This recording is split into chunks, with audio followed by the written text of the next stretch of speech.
hindi lumalabas ng bugang-buga. Ang baba ng boses niya, pero marami siyang high. So, pakinggan natin ang ating clash battle. Ano po ang masasabi ninyo? Ay, kami na pala. Diyos ko, busy kami sa mga opinion namin sa isa't isa. Anyway, napaka-strong ng simula nyo. That is a very, very strong performance. My gosh! Thank you po. Thank you. Napakalaking A.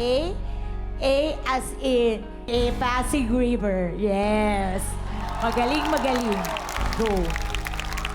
So pumasok kayo At lumabas. at lumabas. Hindi, pumasok kayo ng tatlo agad na sabay-sabay. Talagang sabi namin, oh, wow, okay. Yung pa lang parang napaka-powerful na. Okay.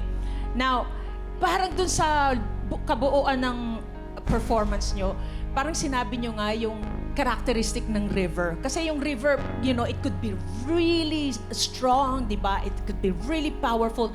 And at times, it could be, you know, tamed. Pero ang pinakita nyong klaseng river is really the powerful one. Parang nai-imagine ko tuloy, habang kinakanta nyo yung parang yung anlakas ng current na umaagos papunta doon sa dagat. Parang ganun yung nakikita ko doon sa performance nyo kanina.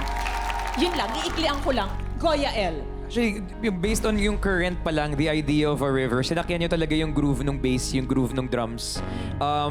That was the most like polished performance I've seen so far today. Thank you. It's really polished.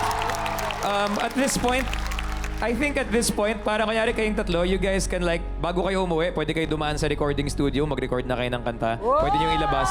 And it's gonna work, it's gonna fly. Tapos, yung outfits naman, nag-work na rin and everything. You don't have to try add anything because it's already good. So, good job. Thank you so much po.